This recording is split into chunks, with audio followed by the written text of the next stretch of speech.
ओम नमो भगवते वासुदेवाय। श्रीमद्भागवत महापुराण तीसरा स्कंद 19वां अध्याय।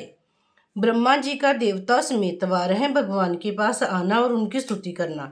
मैत्रेय जी बोले, हे विदुर, जब हिरण्याक्ष मारा गया तब ब्राह्मणों ने देवताओं समेत 12 जी के पास आकर इस प्रकार स्तुति किया, हे परब्रह्म परमेश्वर, आपने ब्राह्मण देवता और यज्ञ की रक्षा करने के लिए अवतार लेकर अधर्मी हिरण्याक्ष को मार डाला और पृथ्वी को पाताल से लाकर पानी पर स्थिर किया। सो अब हमारी तुम्हारी कृपा से पृथ्वी पर सब जीवानंद से रहकर यज्ञ पूजन व दान आदि करेंगे। हिरण्याक्ष के समय में देवता और पितरों को भाग नहीं मिलता था। जब अब वे लोग यज्ञ ने अपना अपना अंश पाकर आनंद से तुम्हारा स्मरण करेंगे।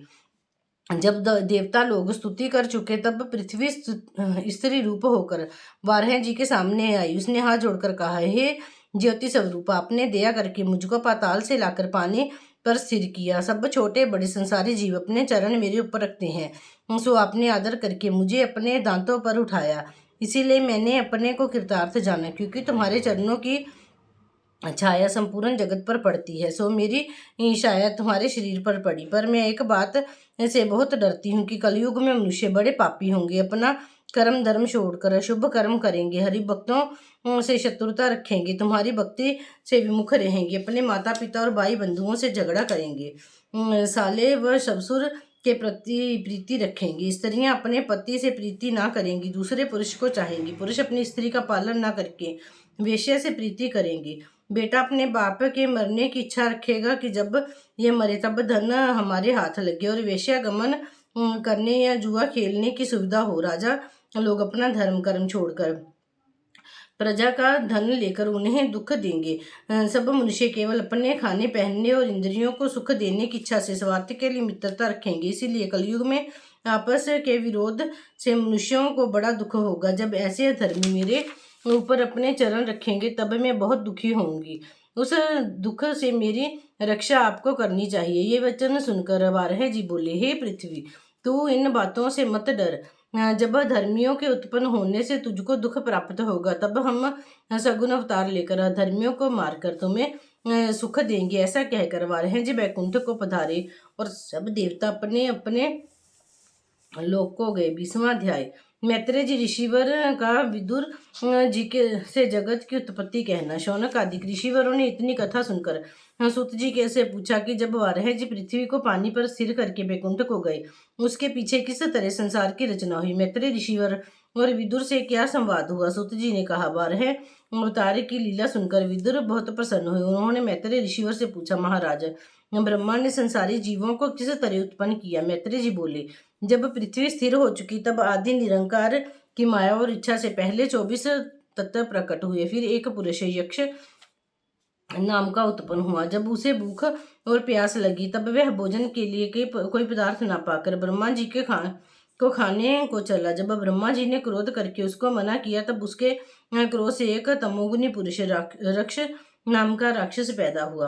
ब्रह्मा जी ने उन दोनों को देखते ही कुछ भय मानकर जीवों को उत्पन्न करना बंद कर दिया और मन में विचारा कि हमारे इस तन से सृष्टि रचना में धर्मी लोग उत्पन्न होंगे। जब मैं दूसरा तन धरकर सतोगुण से जीवों की उत्पत्ति करूंगा तब ज्ञानी और धर्मात्मा लोग उत्पन्न होंगे। ऐसा विचार कर उन्होंने अपना वह तन छोड़कर दूसरा शरीर धारण किया और अपने पहले शरीर के दाहिने अंग से स्वयंभु मनु नाम का एक पुरुष तथा बाएं अंग से शत्रुपा नाम की एक स्त्री उत्पन्न करके दोनों का विवाह कर दिया। स्वयंभु मनु ने ब्रह्मा जी से कहा कि महाराज, मुझे क्या आज्ञा है।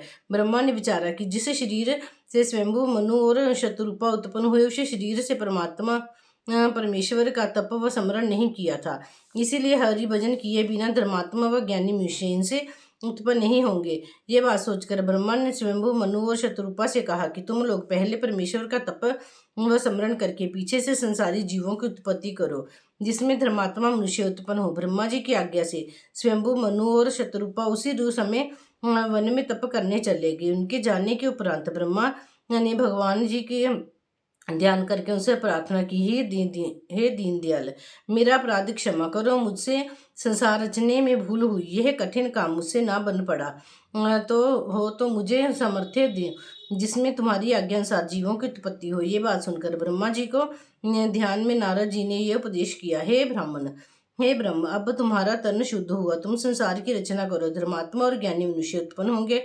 वैकुंठनाथ का ये वचन सुनते ही ब्रह्मा ने प्रसन्न होकर नारायण जी की कृपा से मरीचि, कश्यप, अत्रि, अंगिरा, पुलस्त्य, ऋतु, भृगु, वशिष्ठ, दक्ष और नारद ये 10 पुत्र उत्पन्न किए। उन 10 ने ब्रह्मा जी से पूछा कि हमें जो आज्ञा हो सो पालन करें। ब्रह्मा जी ने कहा, तुम लोग परमेश्वर का तप करके संसारी जीव उत्पन्न करो। इसी बात में नारायण जी और हम प्रसन्न होंगे। ब्रह्मा का ये वचन सुनकर नारद, अंगिरा और ऋतु तीनों मनुष्य ने कुछ उत्तर नहीं दिया और भृगु आदि 7 बेटे प्रसन्न हुए। 10 मनुष्य परमेश्वर का तप करने के लिए वन को चले गए। ब्रह्मा के जिस शरीर से स्वयंभू, मनु और शत्रुपा उत्पन्न हुए थे, उस तन की हड्डी व चमड़ा जो पड़ा था उसमें से एक अंधियारा प्रकट हुआ और उस अंधियारे को यक्ष और रक्ष ने जो पहले ब्रह्मा से उत्पन्न हुए थे स्त्री समझ कर ले लिया। 21वां अध्याय। नारायण जी का स्वयंभू, मनु, शत्रुपा और करधम ऋषिवर को दर्शन देकर वरदान देना। मैत्रेय ऋषिवर बोले, हे विदुर, जब स्वयंभू, मनु और शत्रुपा ने वन में जाकर 10,000 वर्ष तक परमेश्वर का तप और ध्यान किया, तब वैकुंठनाथ ने दर्शन देकर उनसे कहा, मैं तुमसे बहुत प्रसन्न हूँ, कुछ वरदान मांगो। स्वयंभू, मनु और शत्रुपा ने परमेश्वर का दर्शन पाते ही बहुत स्तुति और पूजा करके हाथ जोड़कर कहा, हे दीनानाथ अंतर्यामी, हमने संसार उत्पन्न करने और राजगद्दी का सुख भोगने के लिए तप किया है, सो हमने बड़ी भूल की जो राज्य की इच्छा से तप किया। मुक्ति प्राप्त करने के लिए तप और स्मरण करना उचित था। नारायण जी ने यह वचन सुनकर कहा, हे स्वयंभू मनु, जिस मनोरथ के लिए तुमने तप किया वह वरदान मांगो, उसके सिवा और जिस वस्तु की तुम इच्छा हो वह भी मुझसे मांग लो। जब वैकुंठनाथ की ऐसी दया व कृपा स्वयंभू, मनु और शत्रुपा ने अपने ऊपर देखी, तब हाथ जोड़कर बोले, हम चाहते हैं कि आपके समान पुत्र हमारे घर उत्पन्न हो। ये बात सुनकर परब्रह्म परमेश्वर ने कहा, मेरे समान दूसरा कोई नहीं है जो तुम्हारे यहाँ उत्पन्न होकर तुम लोगों की इच्छा पूर्ण करे, इसीलिए हम स्वयं तुम्हारे घर अवतार लेंगे। ऐसा कहकर नारायण जी अंतर ध्यान हो गए। स्वयंभू, मनु और शत्रुपा ने ब्रह्मा जी के पास आकर दंडवत किया। स्वयंभू मनु अपने पिता की आज्ञा से संपूर्ण पृथ्वी का राज्य करने लगे। स्वयंभू मनु और शत्रुपा से 2 बेटे उत्तानपाद और प्रियव्रत तथा 3 कन्याएं आकुति, देवहूति और प्रसूति नाम की उत्पन्न हुई। उत्तानपाद के ध्रुव नाम का एक पुत्र उत्पन्न हुआ और प्रियव्रत पहले नारद जी के ज्ञान सिखलाने से विरक्त हो गए थे। फिर उन्होंने ब्रह्मा जी के समझाने से 7 द्वीपों का राज्य किया। स्वयंभू मनु ने आकुति का विवाह रुचि नामक ऋषिवर से कर दिया। ब्रह्मा के बेटे कदम ऋषिवर ने पिता की आज्ञा से 10,000 वर्ष तक परमेश्वर का तप किया। जब नारायण ने प्रसन्न होकर दर्शन देने के उपरांत उनसे कहा कि तुम वरदान मांगो, तब कर्दम ऋषिवर दंडवत और पूजा स्तुति करके हाथ जोड़कर बोले, हे ज्योति स्वरूप अंतर्यामी, मैंने संसार उत्पन्न करने के लिए तप किया है। ये वचन सुनकर वैकुंठनाथ ने कहा कि मुझे पहले से तुम्हारे मन का हाल मालूम था, सो मैंने तुमको इच्छा पूर्वक वरदान दिया। इसके सिवा और जो कुछ चाहते हो वह सब तुमको मिल जाएगी। आज के तीसरे दिन स्वयंभू मनु तुम्हारे पास आकर अपनी कन्या देवहूति तुझे विवाह देंगे और हम तेरे यहाँ अवतार धारण करेंगे। तुम विवाह करने से ना ही मत करना। यह कहने के उपरांत वैकुंठनाथ की आंखों से यह समझकर आंसू बहने लगे कि देख, कर्दम ऋषि ने केवल विवाह के लिए जो सदा स्थिर नहीं रहता 10,000 वर्ष तक तप किया। जिस जगह परमेश्वर का आंसू गिरा था वहाँ बिंदुसर नामक तीर्थ प्रकट हुआ। वह तालाब आज तक कुरुक्षेत्र के पास वर्तमान है। आंसू गिरने के उपरांत वैकुंठनाथ ने कहा कि जो कोई इस तीर्थ में स्नान करेगा उसके सब पाप छूट जाएंगे और धर्म में उसका मन लगेगा। ये कहकर परब्रह्म परमेश्वर वैकुंठ को पधारे और कर्दम जी स्वयंभू मनु के आगमन की आशा करने लगे। तीसरे दिन राजा स्वयंभू मनु अपनी स्त्री शत्रुपा और कन्या देवहूति समेत जड़ाऊ रथ पर चढ़कर पहले बिंदुसर तीर्थ में गए। यहाँ स्नान करने के उपरांत फिर कर्दम ऋषिवर के स्थान पर आकर उन्हें दंडवत किया। कर्दम जी ने बड़े आदर भाव से उन्हें बैठाया और उनकी प्रशंसा करने लगे। इतनी कथा सुनाकर सुत जी ने शौनकादिक ऋषिवर से कहा कि स्वयंभू मनु और शत्रुपा कर्दम जी के रमणीक स्थान देखकर बहुत प्रसन्न हुए। उन्होंने अपनी कन्या देवहूति का विवाह कर्दम जी के साथ करने का विचार किया और कर्दम ऋषिवर के सामने खड़े होकर हाथ जोड़कर बोले, महाराज, नारद जी के मुख से आपके गुण सुनकर मेरी कन्या देवहूति की इच्छा तुम्हारे साथ विवाह करने की हुई है। उसने अपनी माता से ये हाल कहा और मैं अपनी स्त्री से उसका मनोरथ सुनकर उसके साथ लेकर तुम्हारे पास आया हूँ। मेरी कन्या आपकी सेवा में रहेगी। यह बात सुनते ही कर्दम जी ने मन में बहुत प्रसन्न होकर बोले, हे राजन, तुम्हारा कहना मुझे अंगीकार है। कदाचित कोई मनुष्य कुछ वस्तु अपनी प्रसन्नता से किसी को दे तो अवश्य उसको ले लेना चाहिए, नहीं तो पीछे दुख होता है। इसीलिए मैं आपकी आज्ञा से बाहर नहीं होऊंगा। पर जब तुम्हारी कन्या के संतान उत्पन्न हो जाएगी, तब मैं गृहस्थी छोड़कर हरि भजन करने चला जाऊंगा। शंभु मनु ने ऋषिवर महाराज का कहना मान लिया। देवहूति ऐसी सुंदरी थी कि कामदेव की स्त्री रति भी सौंदर्य में उसके समान ना थी। 22वां अध्याय। शंभु मनु का कर्दम ऋषिवर के साथ अपनी कन्या देवहूति का विवाह कर देना। मैत्रेय जी ने विदुर से कहा कि जब कर्दम ऋषिवर ने देवहूति के साथ विवाह करना अंगीकार किया, तब शंभु मनु ने देवहूति का विवाह कर्दम जी से विधि पूर्वक करके कहा, महाराज, आपको सेना और द्रव्य आदि जिस वस्तु की चाह हो सो मैं तुम्हारे यहाँ पहुँचा दूँ, क्योंकि मेरा सब राज्य और धन ब्राह्मणों और ऋषिवरों का है। ये सुनकर कर्दम जी हंसकर बोले, हे राजन, हमको धन और सेना कुछ नया चाहिए। जब शंभु मनु और शतरूपा अपनी कन्या को कर्दम जी के पास छोड़कर राज मंदिर को जाने लगे तो देवहूति ने बहुत रुदन किया। राजा और रानी उसे धैर्य देकर कर्दम जी से विदा हुए और देवहूति कर्दम जी की सेवा में रहकर उनका सब काम बिना कहे कर देती थी, जिसमें किसी काम के लिए उनको कहना ना पड़े। राजा शंभु मनु ने बहिष्मतिपुरी में, जहाँ 12 जी के रोम गिरने, कुशा उगने और ऋषिवरों के मंत्र पढ़ने से दैत्य नहीं रह सकते थे, अपनी राजगद्दी पर जाकर विचार किया कि हमारे पास राज्य और द्रव्य बहुत है। संसार में मनुष्य धन अधिक होने से उसको अपने सुख के लिए, जो सदा स्थिर नहीं रहता, खर्च करते हैं और परलोक का डर नहीं रखते। किंतु मनुष्य का उचित है कि परमेश्वर जिसको धन देवे उसे वह नारायण जी के नाम पर शुभ कर्म में खर्च करे। यह बात विचार कर शंभु मनु ने हर साल विधि पूर्वक यज्ञ करना और नित्य प्रातः समय बहुत सी गायें और स्वर्ण आदि ब्राह्मणों को दान देना आरंभ किया। जब नित्य नियम से छुट्टी पावे तब महात्मा ऋषिवरों से परमेश्वर की कथा व लीला सुनया करें। जिस समय कोई ब्राह्मण व महापुरुष ना होवे उस समय आप नारायण जी की कथा कहकर हरिचरणों का ध्यान मन में रखें। इसी तरह 71 चतुर्युग होने पर राज्य किया और हरिभजन के प्रताप से उनका महापराक्रम मरते समय तक ज्यों का त्यों बना रहा। उनका कोई क्षण परमेश्वर की याद व चर्चा के बिना नहीं बीतता था। उनके राज्य में हर इच्छा से जब प्रजा चाहती तब पानी बरसता था। 12 महीनों सब तरह के फल फूल वृक्षों में लगे रहते थे। सब प्रजा आनंद से रहकर परमेश्वर का भजन व स्मरण किया करती थी। स्वप्न में भी किसी को दुख नहीं होता था। 23वां अध्याय। कर्दमा जी का अपने योग बल से एक बहुत उत्तम विमान प्रकट करना और उसी विमान में रहकर देवहूति के साथ विहार करना। मैत्रेय ऋषिवर बोले, हे विदुर जी, देवहूति नित्य अपने पति की सेवा में रहकर एक दिन उनके सामने हाथ जोड़कर खड़ी हुई। उसके मन में गृहस्थी का सुख भोगने का कुछ चाह न हुई। कर्दम ऋषिवर उसकी सेवा और पतिव्रत धर्म से बहुत प्रसन्न रहते थे। उन्होंने अपने तप के प्रभाव से जान लिया कि मेरी स्त्री को संसारी सुख भोग करने की इच्छा हुई है। ये जानकर उन्होंने मन में विचार किया कि इसने राजकन्या होकर आज तक कभी अपने लिए कुछ गहना व कपड़ा मुझसे नहीं मांगा, इसीलिए इसकी इच्छा पूर्ण करना चाहिए। ऐसा विचार कर कर्दम ऋषिवर बोले, हे राजपुत्री, मैं तुझसे बहुत प्रसन्न हूँ। जो इच्छा हो, वरदान हो, सो मांग लो। इस बात का संदेह न करना कि ये कहाँ से लाकर हमको देंगे। नारायण जी की कृपा से हम सब पदार्थ तुझे दे सकते हैं। ये वचन सुनते ही देवहूति हंसकर बोली, हे स्वामी, आप लोक और परलोक दोनों जगह का सुख देने वाले हैं। जब मैंने आप ऐसा पति पाया है तो मुझे किस वस्तु की ऐसी कमी है। मेरे पिता ने आपको ऐसा ही महापुरुष और गुणवान जानकर मुझे आपको अर्पण किया है। एक बार मुझे आपके साथ गृहस्थी का संयोग होना बहुत है। सदा भोग विलास की चाहना करना अच्छा नहीं होता।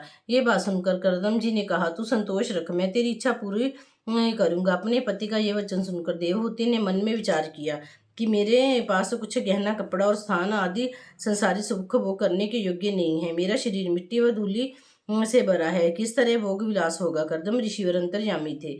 उसके मन का हाल जानकर उसी समय एक विमान सुनहरा जोड़ाव बहुत लंबा चौड़ा, जिसमें चारों तरफ मोतियों की झालरें बंधी थी, मखमली बिछौने बिछे और झाड़ू व हूंस लगे थे, अपने योग बल से प्रकट किया। उस विमान में अनेक प्रकार के मकान विलग विलग इंद्रपुरी के समान बने थे। अनेक प्रकार के फल फूल वृक्षों में लगे थे। अनेक रंग के पक्षी उस विमान में सुहावनी बोली बोलते थे। अच्छे अच्छे जलाशय बने थे, संसारी सुख एक ऐसा पदार्थ उसमें रखे थे। देवहूति ने उस विमान की शोभा देखकर मन में विचार किया कि धूलि लगा हुआ मेरा शरीर इस विमान पर बैठने योग्य नहीं है। ये संदेह देवहूति के मन का जानकर उसी समय करदम जी ने अपने योग बल से एक नारायण कुंड, जिसमें बहुत निर्मल पानी भरा हुआ था और कमल के फूल पर भ्रमर गूंज रहे थे, प्रकट करके देवहूति से कहा, हे राजपुत्री, तू इस कुंड में स्नान कर।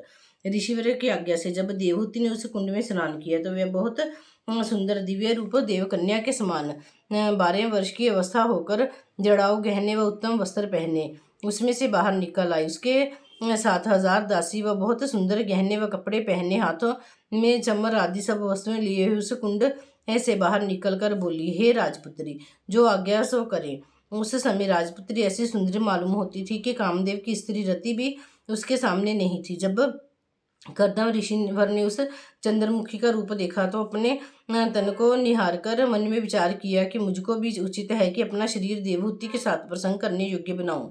ऐसा विचार कर करदम जी ने भी उस कुंड में स्नान किया। सो वे भी दिव्य रूप अश्विनी कुमार के समान अति सुंदर 16 वर्ष के हो गए। जब नारायण जी की कृपा से दोनों मनुष्य तरुण हुए तब करदम जी ने बड़े प्रेम से देवहूति का हाथ पकड़कर उस विमान पर चढ़ गए। सब दासियां भी इसी विमान में जाकर अपना अपना काम करने लगी। सुख विलास के जो पदार्थ वैकुंठ और इंद्रलोक में रहते हैं वे सब पदार्थ परमेश्वर की दया से उस विमान में करदम ऋषिवर और देवहूति के लिए वर्तमान थे।